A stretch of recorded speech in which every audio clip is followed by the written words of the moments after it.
आज हम लोग डिस्कस करने वाले हैं ड्यू एसओल के एग्जाम के बारे में, जो 7 अगस्त से स्टार्ट होने वाला है। ईवीएस के बारे में कौन कौन से क्वेश्चन इंपॉर्टेंट है, ज़्यादातर आज के एग्जाम में, और उन्हें कैसे लिखना है, किस फॉर्मेट में लिखना है, सभी चीज़ के बारे में डिस्कस करेंगे। सबसे पहले जो आज हमने बात करनी है वो टॉपिक हमारा प्राकृतिक आपदाओं के ऊपर, प्राकृतिक नवीकरणीय संसाधनों के ऊपर, स्रोत के ऊपर, कि प्राकृतिक नवीकरणीय स्रोत क्या होते हैं और कैसे वो काम करते हैं, उसके ऊपर हम सबसे पहले डिस्कस करेंगे। तो सबसे पहले जो टॉपिक हमारा वो है आपका प्राकृतिक नवीकरणीय स्रोत।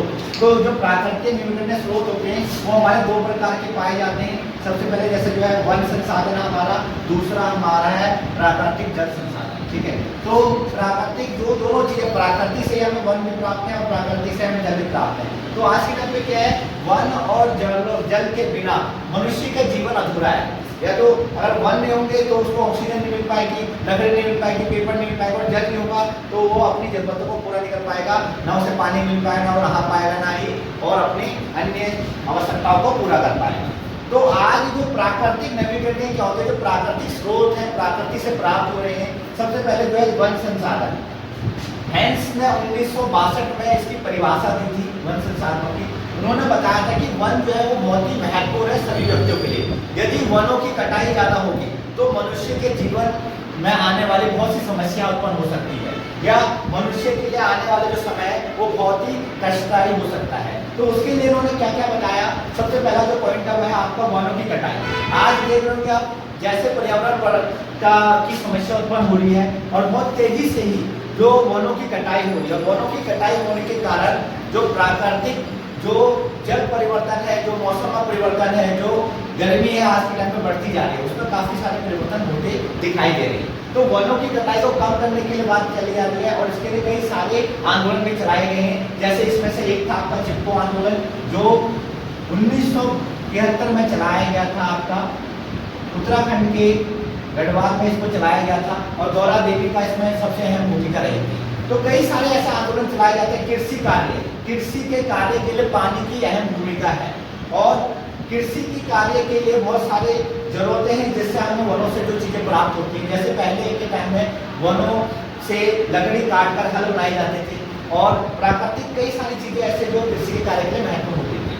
जो तीसरा आपका जल संसाधन। आज मनुष्य को दरवाजे बनाने के लिए, किताबें बनवाने के लिए और अपनी जरूरतों को पूरा करने के लिए वनों की जरूरत पड़ती है। इसलिए जन का मतलब हो तो लोगों की समस्या का समाधान करने के लिए भी वनों की अहम भूमिका होती है।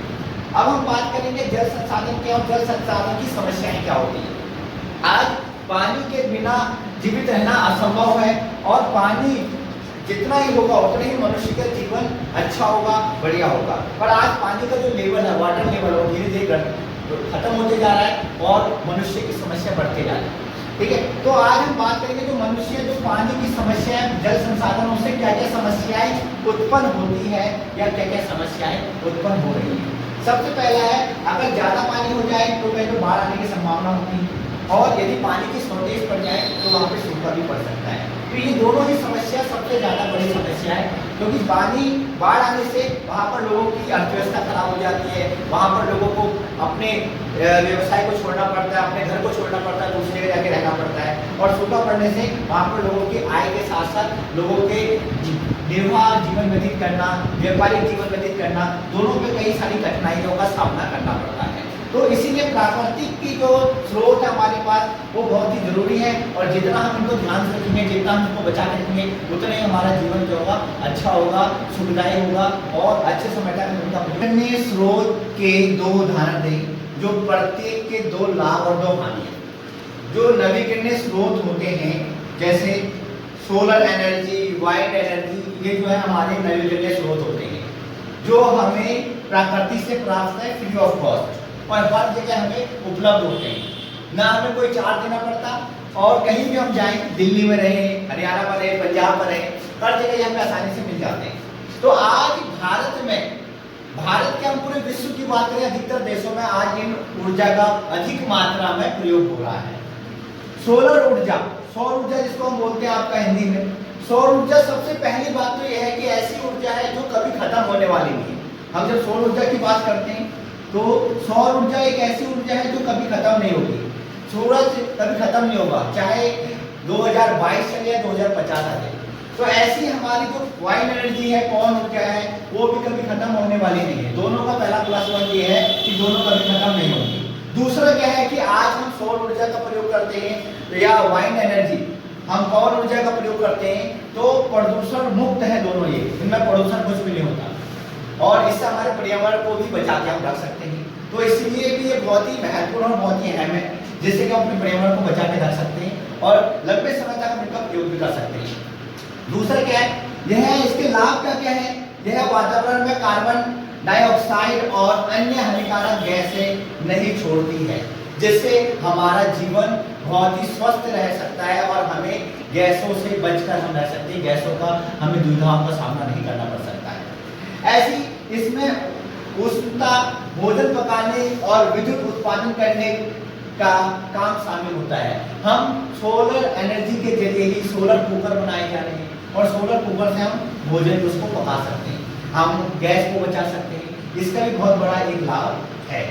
दूसरा हमारा जब हम बात करते हैं सौर ऊर्जा के, आज आप देखते होंगे बड़े बड़े ट्वेल्स हैं, बड़े बड़े जो ट्वेल हैं गाँव में पानी की सिंचाई के लिए खेतों में भी सौर ऊर्जा का प्रयोग किया जा रहा है और कई राज्यों में लोग सौर ऊर्जा को महत्व दे रहे हैं और सौर ऊर्जा को बढ़ावा दिया जा रहा है।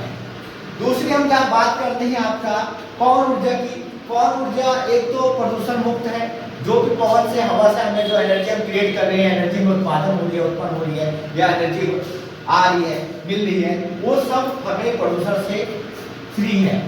दूसरा क्या है, प्रदूषण बचाव होना है और दूसरी चीज क्या है कि आसानी से हम इसको कहीं भी बना सकते हैं, कहीं से भी उत्पन्न कर सकते हैं। वायु और हवा में हर जगह उपलब्ध है, कहीं भी ये समाप्त नहीं हो सकती, कभी भी ये समाप्त नहीं होगी।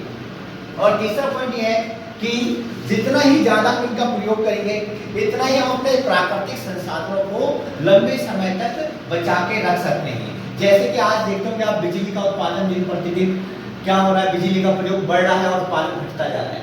तो इसीलिए आने वाले समय में ऐसे हम बिजली पे डिपेंड रहेंगे तो क्या होगा, बिजली एक दिन खत्म हो जाएगी।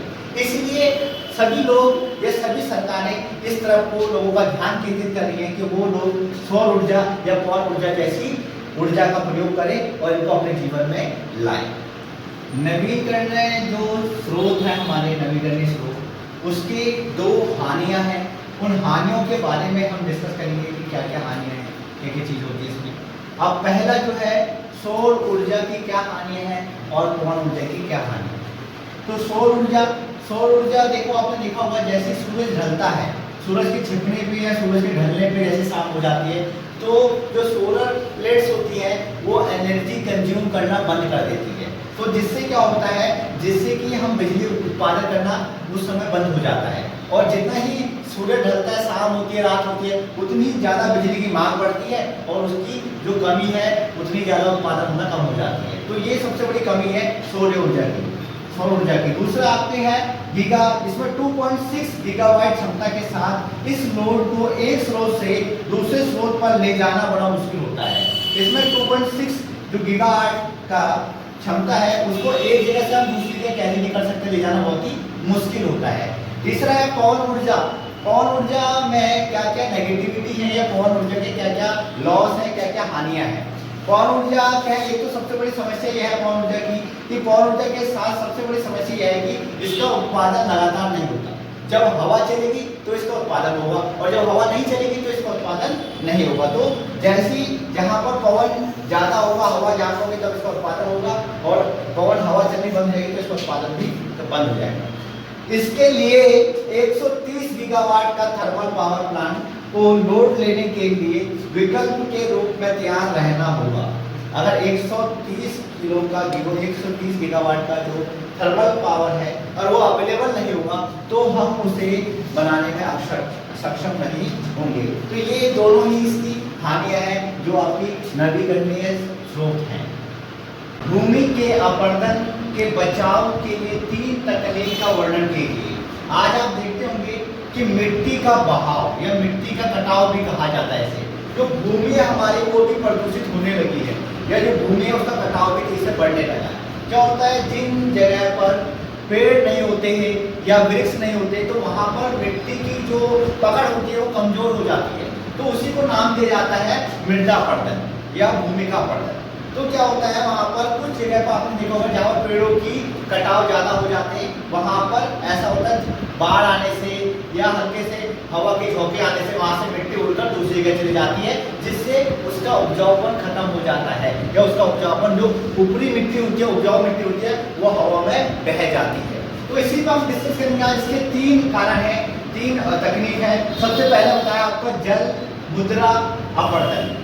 आपने देखा होगा सबसे पहले कि क्या होता है समुच्चय या कृषि या कटु कृषि, जो कई जगह पे क्या होता है गांव में छोटे छोटे ग्रुप में या एक समूह बनाकर कृषि काम करते हैं, जहां पर क्या होता है कि कृषि के द्वारा मेड़ बनाकर इकट्ठा होकर छोटी छोटी जगह पर खेतों को बनाकर गैदरिंग करके इकट्ठा होकर काम किया जाता है। दूसरा आपका आता है पट्टीदार खेती।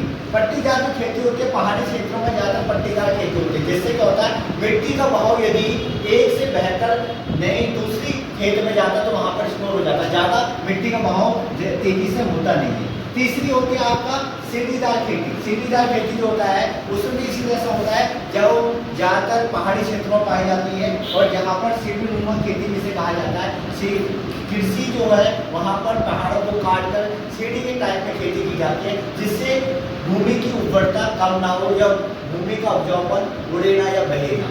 तो इसी के साथ साथ दूसरा जो है इसका वनों का पुनः रोपण किया जाता है या वनों को फिर से लगाया जाता है। अभी आपने देखा होगा कुछ जगह पे ऐसा होता है जो पुराने वन होते हैं वो नष्ट हो जाते हैं, वहाँ पर आग लगने की वजह से या वहाँ पर कोई आपदा आने की वजह से, इसलिए वहाँ पर वन विभाग वाले फिर से नए वनों का निर्माण करते हैं, नए वन लगाए जाते हैं। तो वहाँ पर फिर से वनों को लगाया जाता है और वनों की देखरेख की जाती है इसी तौर पे, ताकि क्या हो जो वन नष्ट हो चुके हैं, जो पेड़ पौधे खत्म हो गए, उन पेड़ पौधों को फिर से वहाँ पर उगाकर उन वनों को पुनः निर्माण किया जाए या पुनः रोपण किया जाए। इसी के साथ साथ हमारा जो तीसरा पॉइंट है वह है वायु द्वारा होने वाले मृदा अपरदन पर रोक लगाई कैसे जाए या उसके उपाय कैसे हैं। जो मृदा अपरदन है वायु के द्वारा, उससे जो मिट्टी है आज के टाइम पे हवा चलने पर मिट्टी की जो परत होती है वो उड़कर दूसरी जगह पे चली जाती है, तो इसके लिए भी कई सारे उपाय बनाए गए हैं, कई सारे उपाय लगाए गए हैं। सबसे पहला जो है तेज हवा को रोकने वाले वृक्षों का वहाँ पर निर्माण किया जाता है, जो हवा को रोक सके, तेज हवा को रोक सके। दूसरा ऐसे पौधे वहाँ पर लगाए जाते हैं, ऐसे वृक्ष वहाँ पर लगाए जाते हैं जिनकी जड़ें बहुत मजबूत होती है और बहुत बड़ी बड़ी होती है और बहुत दूर तक वो मिट्टी को जोड़ कर रखती है, इकट्ठा करके रखती है। इसलिए इन पेड़ों को वहाँ पर निर्माण किया जाता है ताकि क्या हो कि मिट्टी का बहाव ना हो, मिट्टी का कटाव ना हो। इसी के साथ मैं दूसरा पॉइंट बताया आपको, बालू को बांधने। बालू का मतलब होता है मिट्टी को बांधने के लिए लंबी जड़ें वाले जो पौधे होते हैं, वृक्ष होते हैं, उनका निर्माण किया जाता है, उनको लगाया जाता है ताकि वहाँ पर मिट्टी को जोड़कर रखा जा सके। इसी तौर पे आप एग्जाम में पॉइंट टू पॉइंट इसको लिख सकते हो, इसके अंदर डिटेल में एक्सप्लेन करके लिख सकते हो, जिससे कि आपको लिखने में आसानी होगी और बड़ी मात्रा में आप अच्छे वर्ड्स में पॉइंट टू पॉइंट इसको लिख सकते हो।